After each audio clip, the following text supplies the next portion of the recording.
ನಮಸ್ತೆ ವೀಕ್ಷಕರೇ, cook with SRಗೆ ಸ್ವಾಗತ.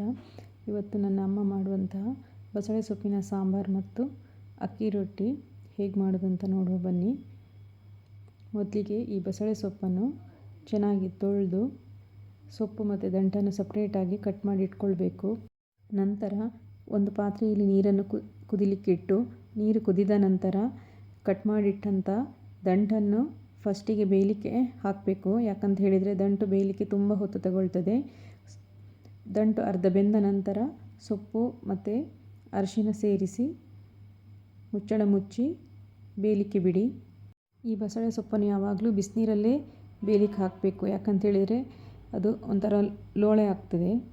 ನಂತರ ಇದಕ್ಕೆ ಮಸಾಲೆಯನ್ನು ರೆಡಿ ಮಾಡಿಕೊಳ್ಳುವ.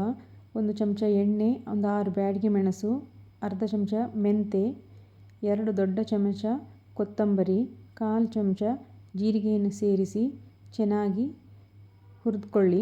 ನಂತರ ಇದಕ್ಕೆ ಕರಿಬೇವು ಮತ್ತು ಇಂಗನ್ನು ಸೇರಿಸಿ ಇದು ತಣ್ಣಗಾದ ನಂತರ ಇದನ್ನೊಂದು ಮಿಕ್ಸಿ ಜಾರಿಗೆ ಹಾಕಿ ಅರ್ಧ ಕಪ್ ತೆಂಗಿನ ತುರಿಯನ್ನು ಸೇರಿಸಿ ನುಣ್ಣಗೆ ರುಬ್ಬಿಕೊಳ್ಳಿ. ನಂತರ ಸೊಪ್ಪು ಅರ್ಧ ಬೆಂದ ನಂತರ ಇದಕ್ಕೆ 2 ಮಧ್ಯಮ ಗಾತ್ರದ ಈರುಳ್ಳಿಯನ್ನು ಸೇರಿಸಿ ಒಂದು ಸಲ ಚೆನ್ನಾಗಿ ಕಲಕಿ ಮುಚ್ಚಳ ಮುಚ್ಚಿ ಬೇಯಲು ಬಿಡಿ. ಇದು ಬೆಂದ ನಂತರ ಇದಕ್ಕೆ ಒಂದು ಲಿಂಬೆಹಣ್ಣು ಗಾತ್ರದ ಹುಣಸೆ ಹಣ್ಣು, 1 ತುಂಡು ಬೆಲ್ಲ, ರುಚಿಗೆ ತಕ್ಕಷ್ಟು ಉಪ್ಪನ್ನು ಸೇರಿಸಿ ಒಂದು ಸಲ ಚೆನ್ನಾಗಿ ಕಲಕಿ ಕುದಿಯಲು ಬಿಡಿ. ನಂತರ ಇದಕ್ಕೆ 1 ಕಪ್ ಬೇಯಿಸಿದ ತೊಗರಿ ಬೇಳೆಯನ್ನು ಸೇರಿಸಿ ಇದು ಕುದಿದ ನಂತರ ಇದಕ್ಕೆ ರುಬ್ಬಿದ ಮಸಾಲೆಯನ್ನು ಸೇರಿಸಿ ಚೆನ್ನಾಗಿ ಕಲಕಿ ಒಂದು 10 ನಿಮಿಷಗಳ ಕಾಲ ಮಧ್ಯಮ ಉರಿಯಲ್ಲಿ ಕುದಿಯಲು ಬಿಡಿ. ನಂತರ ಇದಕ್ಕೆ ಸಾಸಿವೆ, ಒಣಮೆಣಸು, ಇಂಗು, 1 ಚಮಚ ಖಾರದ ಪುಡಿ ಹಾಗೂ ಕರಿಬೇವನ್ನು ಸೇರಿಸಿ ಒಂದು ಒಗ್ಗರಣೆಯನ್ನು ಕೊಟ್ಟು ನಂತರ ಇದನ್ನು ಪುನಃ ಒಂದು 5 ನಿಮಿಷಗಳ ಕಾಲ ಕುದಿಯಲು ಬಿಟ್ಟರೆ ಈ ಬಸಳೆ ಸೊಪ್ಪಿನ ಸಾಂಬಾರು ರೆಡಿಯಾಗಿದೆ. ಇದು ಚಪಾತಿ, ಅನ್ನ, ರೊಟ್ಟಿ ಜೊತೆ ತುಂಬ ಚೆನ್ನಾಗಾಗುತ್ತೆ. ಈಗ ಅಕ್ಕಿ ರೊಟ್ಟಿ ಹೇಗೆ ಮಾಡೋದು ಅಂತ ನೋಡುವ ಬನ್ನಿ. ಇದನ್ನು ನನ್ನ ಅಮ್ಮನೇ ಮಾಡ್ತಾಯಿದ್ದಾರೆ. ಮೊದಲಿಗೆ 1.5 ಲೋಟ ಕುಚ್ಚಲಕ್ಕಿ ಅಂದರೆ ಬ್ರೌನ್ ರೈಸ್ ಮತ್ತು 1.5 ಲೋಟ ದೋಸೆ ಅಕ್ಕಿಯನ್ನು ತಗೊಂಡಿದ್ದೇನೆ ನಾನಿಲ್ಲಿ. ಇದನ್ನು ಚೆನ್ನಾಗಿ ತೊಳೆದು ಬಿಸಿ ನೀರಲ್ಲಿ ನೆನೆಸಿಡಬೇಕು. ಒಂದು 4 ಅವರ್ಸ್ ಇದನ್ನು ನೆನೆಯಲಿಕ್ಕೆ ಬಿಡಬೇಕು. ನಾನಿಲ್ಲಿ ಕುಚ್ಚಲಕ್ಕಿ ಮತ್ತು ದೋಸೆ ಅಕ್ಕಿ ಸಮ ಪ್ರಮಾಣದಲ್ಲಿ ತಗೊಂಡಿದ್ದೀನಿ. ನೀವು ಕುಚ್ಚಲಕ್ಕಿ ಬದಲು ದೋಸೆ ಅಕ್ಕಿಯನ್ನು ಸಹ ತಗೊಳ್ಬೋದು. ಈಗ ಇದು ನೆಂದಿದೆ. ನೆಂದ ನಂತರ ನೀರನ್ನೆಲ್ಲ ಬಸಿದು ರುಬ್ಬುವ ಕಲ್ಲಿನಲ್ಲಿ ರುಬ್ಲಿಕ್ಕೆ ಹಾಕ್ಕೊಂಡಿದ್ದೇವೆ.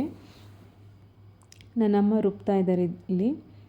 ಇದನ್ನು ಯಾಕೆ ರುಬ್ಬುವ ಕಲ್ಲಿನಲ್ಲೇ ರುಬ್ತಾ ಇದ್ದೇವೆ ಅಂತ ಹೇಳಿದರೆ ಇದು ಮಿಕ್ಸಿಯಲ್ಲಿ ರುಬ್ಬಲಿಕ್ಕೆ ಸ್ವಲ್ಪ ಕಷ್ಟ ಆಗ್ತದೆ. ಯಾಕಂತ ಹೇಳಿದರೆ ಇದಕ್ಕೆ ನೀರನ್ನು ಸೇರಿಸ್ಕೊಳ್ಳುವ ಹಾಗಿಲ್ಲ. ನೀರನ್ನು ಸೇರಿಸ್ಕೊಳ್ಳದೆ ಹಾಗೆ ರುಬ್ಬಬೇಕು. ಈಗ ಇದಕ್ಕೆ ಒಂದು ಅರ್ಧ ಕಪ್ ತೆಂಗಿನ ತುರಿ, ಒಂದು 3 ಬ್ಯಾಡಗಿ ಮೆಣಸು, 1 ಚಮಚ ಜೀರಿಗೆ, 1 ಚಮಚ ಕೊತ್ತಂಬರಿಯನ್ನು ಸೇರಿಸಿ ಫುಲ್ ನುಣ್ಣಗೆ ರುಬ್ಕೊಳ್ಬೇಕು. ನೀರು ಸ್ವಲ್ಪ ಕೂಡ ಸೇರಿಸಬಾರ್ದು ಇದಕ್ಕೆ. ಇದು ನನ್ನ ಅಜ್ಜಿ ನನ್ನ ಅಮ್ಮನಿಗೆ ಹೇಳಿಕೊಟ್ಟಂಥ ಒಂದು ಹಳೆಯ ಕಾಲದ ರೆಸಿಪಿ. ಈಗ ಇದು ನೋಡಿ ಫುಲ್ ನುಣ್ಣಗೆ ರುಬ್ಕೊಂಡಾಗಿದೆ.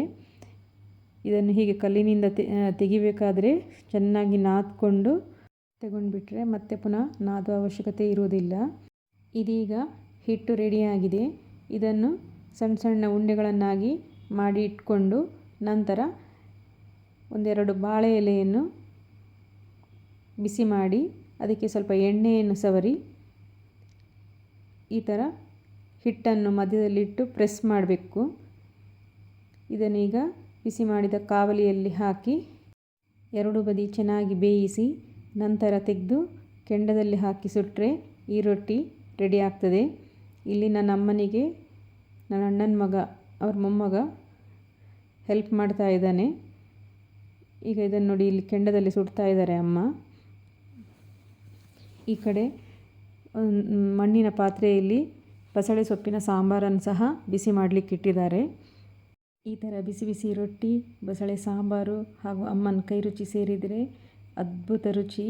ಯಾರೆಲ್ಲ ಈ ಥರ ಅಮ್ಮನ ಕೈ ರುಚಿ, ಹಳ್ಳಿ ಅಡಿಗೆಯನ್ನು ಮಿಸ್ ಮಾಡ್ಕೊಳ್ತಾ ಇದ್ದೀರಾ ಕಮೆಂಟ್ ಮಾಡಿ. ಒಂದು ಸಲ ಖಂಡಿತವಾಗಿ ಈ ರೆಸಿಪಿಯನ್ನು ಟ್ರೈ ಮಾಡಿ ನೋಡಿ.